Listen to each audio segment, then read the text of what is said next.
What is going on, Trash Talkers? We are back with another episode for you. In today's video, we're going to give you our predictions for Week 17 in the NFL.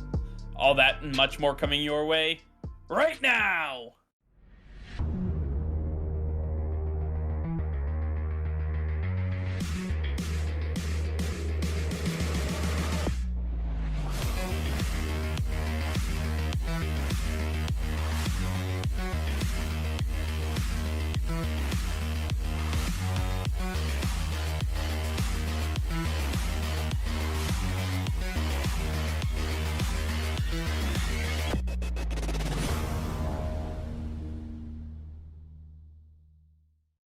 Hey Trash Talkers, over 85% of you are still not subscribed to the channel.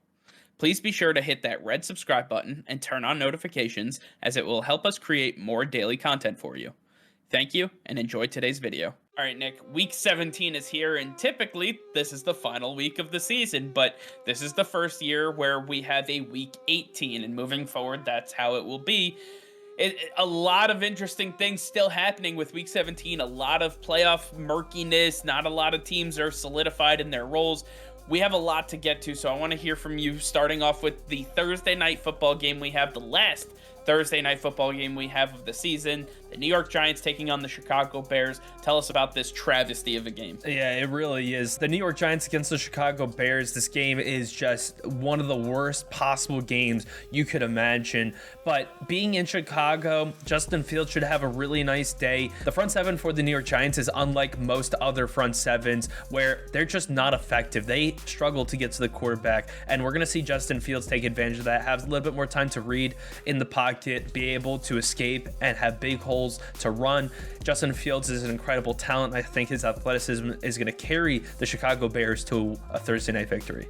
For our first Sunday game, we see the Jacksonville Jaguars taking on the New England Patriots. Jacksonville Jaguars and the Patriots have only one thing in common. They're both starting rookie quarterbacks, and right now, the Jacksonville Jaguars just look outclassed and do not look like they should be sharing a field with the New England Patriots.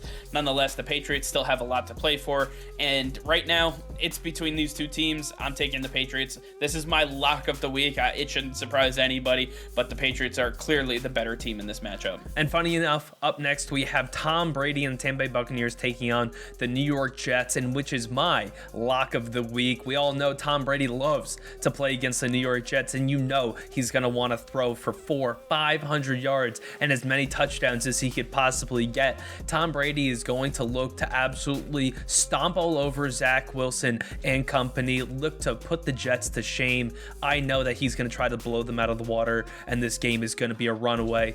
I'm taking the Bucs as my lock of the week.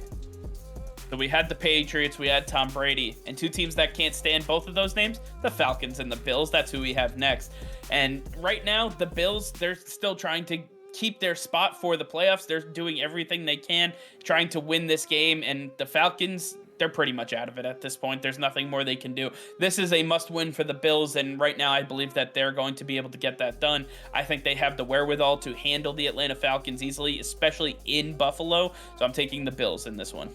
Up next, we have the Kansas City Chiefs taking on the Cincinnati Bengals, in which is a very pivotal matchup. The Bengals looking to hold on to that number one seed in the AFC North. The Chiefs looking to continue to be the number one seed in the AFC altogether. This is a big game, but being in Cincinnati, it's a tough environment to play. And the Cincinnati Bengals have been really good this season overall. The Kansas City Chiefs have struggled against above average competition, which is the Cincinnati Bengals. I'm looking for the upset. I believe this is a big game for the Bengals, and they're going to make their mark on the Kansas City Chiefs, prove that they're not just going to be one and done in the playoffs. They're here to stay, and they're looking to compete. The Bengals come out on top over the Chiefs. Next up, we see the Miami Dolphins taking on the Tennessee Titans. Mike Vrabel taking on Brian Flores, two guys that know each other very well.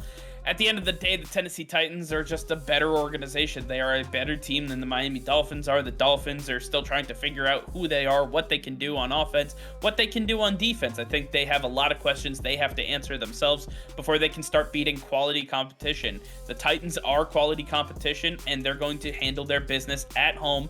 I believe the Tennessee Titans take this one easily. Next up, we have the Las Vegas Raiders taking on the Indianapolis Colts. It's a big game for the Indianapolis Colts as they're still trying to make the playoffs, still trying to take over that lead in their division. And this is a big game against the Las Vegas Raiders, who really aren't competing for anything at this point. They are really just trying to upset some teams. And guess what? I believe that the Las Vegas Raiders will get the upset in this game. I believe that Jonathan Taylor is going to be stumped and Carson Wentz is going to be forced to throw the ball a ton, and he won't be able to get it done. The Las Vegas Raiders are going to put together a miracle, and the Las Vegas Raiders will stun the Colts. I think I'm stunned. You might have hit me with a flashbang because I really don't know what's happening right now. The Raiders over the Colts. That's interesting. All right, well, we'll definitely have to watch out for that one. But next up, we see the Philadelphia Eagles taking on the Washington football team. We just saw this matchup just 2 weeks ago, and honestly, the Eagles outclassed the Washington football team. And yes, I understand that was with Garrett Gilbert. That was not with Kyle Allen or even Taylor Heineke. But at the end of the day, I believe in the Philadelphia Eagles. I don't even like the taste of those words on my mouth, but the fact is, I've been clamoring that the Philadelphia Eagles are a team that needs to be watched out for in the NFC playoff picture for weeks now. I think that they continue this hot streak, and I believe that the Philadelphia Eagles will come out on top victorious against the Washington football team.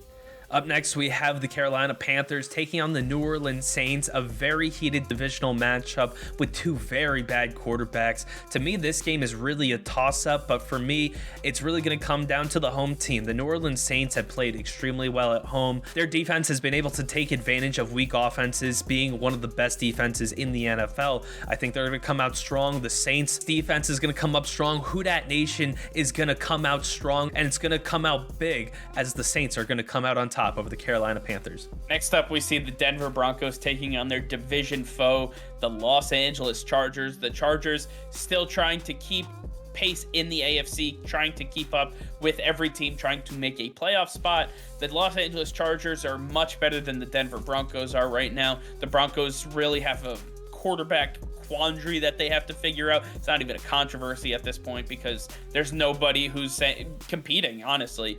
At the end of the day, the Los Angeles Chargers are in a very different position than the Denver Broncos. I understand that divisional games play very differently, but I believe that the Chargers will be able to handle business at SoFi. I'm taking the Chargers in this one. Next up, we have the Houston Texans taking on the San Francisco 49ers. The 49ers still looking to hold on to that playoff spot, still looking for their spot, and they face the Houston Texans at home. It should be a fairly simple and smooth ride to victory. The 49ers are much better than the Texans on both sides of the ball in all three phases of the game. And when you're facing a guy like Davis Mills, who doesn't like to throw risky passes, very conservative with the football, and there is no run game to work with, I could see this being an absolute shutout. I'm taking the 49ers over the Houston Texans.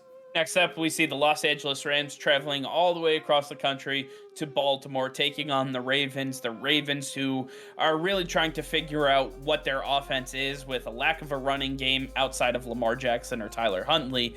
Not much they can do, and even throwing the ball, I mean, it's just been kind of shoddy at best. The Los Angeles Rams are much better with Jalen Ramsey, Aaron Donald, and Von Miller having that breakout performance just a couple of weeks ago. I think this defense is prepared for the Baltimore Ravens, and I believe that Matthew Stafford is going to have Cooper Kupp and Odell Beckham Jr. primed for their run through the playoffs. I believe that the Rams have done enough losing this season. They are here to stay. They are here to compete, and it starts with this Baltimore Ravens team. I'm taking the Los Angeles Rams in this one. Up next, we have the Detroit Lions taking on the Seattle Seahawks. This is a very interesting matchup. Jared Goff making his way back to Seattle, taking on the Seahawks.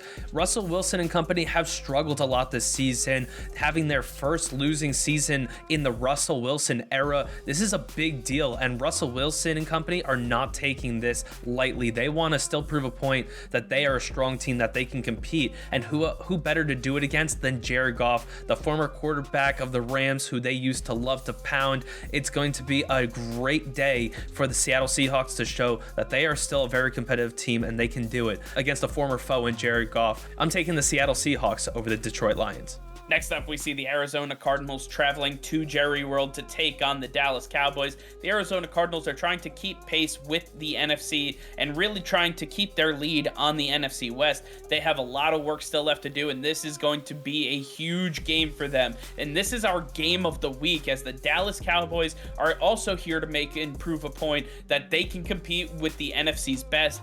A lot of people are clamoring and saying that Dak Prescott and this offense have not really been going over the last few weeks, and that they've kind of lucked into a really easy schedule with how bad their division is with Washington, Philadelphia, and the Giants. At the end of the day, this game is going to tell us everything we need to know about these two teams. I understand there's still no D-Hop for the Arizona Cardinals, but at the end of the day, the winner will probably be the Dallas Cowboys. I think they are just much more stout on the defensive side of the ball, and their offense is a lot more consistent, especially in the running game. They're going to be able to hammer the ball against the Arizona Cardinals. That's why I'm taking the Cowboys in our game of the week. And for Sunday Night Football, we have the Minnesota Vikings taking on the Green Bay Packers. And historically, when these two teams face, it's always the home team that comes out on top. And we saw that earlier this year with the Minnesota Vikings at home getting a very big victory over the Green Bay Packers. I think it's going to be a similar result, although this time the Green Bay Packers will come out on top, and they need to, because they are the #1 seed in the NFC, and they're looking to hold on to that spot as it is the only bye available going into the playoffs. They want to make sure they're fully rested to take on the rest of the NFC, very, very competitive teams, and they need to make sure they're at full strength. This is a big game for them, and they will be coming out on top. And for our final Monday Night Football game of the entire season, we see the Cleveland Browns taking on the vaunted Pittsburgh Steelers. The Browns, the Steelers, this is true AFC North football. This is grinded out, pound it type of football. This is old school football at its best. Two teams who want to run the ball and play hard-nosed, tough defense. I'm really excited for this matchup because of what the type of football game is going to be played. At the end of the day, I think that the Pittsburgh Steelers are just a little bit better than the Cleveland Browns. I trust Big Ben. I don't trust Baker Mayfield, and both defenses are really good. I'm going to take the Pittsburgh Steelers in a very close final Monday Night Football showdown. Yeah, I like the pick. I think the Pittsburgh Steelers are somewhat there still, and their defense is mainly the reason why. And the Cleveland Browns just have been struggling. When you make this a divisional matchup, the Pittsburgh Steelers usually have the upper hand in this one, have the good read on Kevin Stefanski and what he's trying to do. So I'm with you. I think the Pittsburgh Steelers will come out on top in this divisional matchup. All right, well, I want to hear from you guys. Let us know in the comments down below what you think of our predictions. Which games do you think we got right? Which games do you think we got wrong? Let us know in the comments down below. All right, well, that's going to be all for now. Thank you all for watching. Be sure to like this video and subscribe to the channel if you haven't already. Hit that notification bell. We go live every single day. That'll be all. Peace and love.